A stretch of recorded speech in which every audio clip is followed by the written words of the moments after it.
ఎంత విచిత్రం చూసారా ఈశ్వరుడి యొక్క గొప్పతనం అంటే. ఇప్పుడు రాజు ధర్మరాజే, కౌరవులందరూ చచ్చిపోయారు.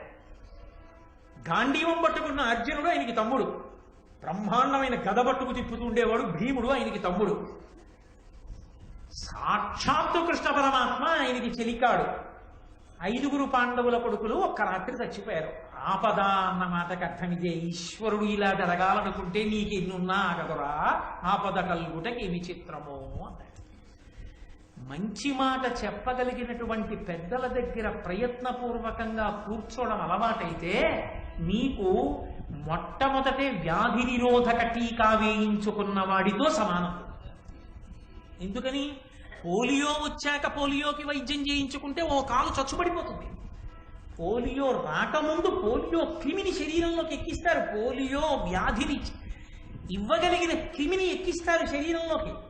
కదా డాక్టర్ గారు? ఎందుకు ఎక్కిస్తారు అంటే రక్త కణాలకి అలవాటు అవ్వాలి. పోలియో క్రిములు లోపలికి వస్తే యుద్ధం ఎలా చేయాలో. అవి యుద్ధం వాటికి తెలియదుగా. మొదట కొద్ది శత్రువు వచ్చాడు, ఇవన్నీ కలిపి పోరాటం చేశాయి. ఈ పోరాటంలో జ్వరం వస్తుంది, పిల్లాడికి జ్వరం వస్తుంది. మరి పిల్లాడికి జ్వరం వస్తుందని పోలియో చుక్క వేయించకపోతే రేపు పొద్దున కాళ్ళు చచ్చిపడిపోతాయి, వాడు దేగుతాడు.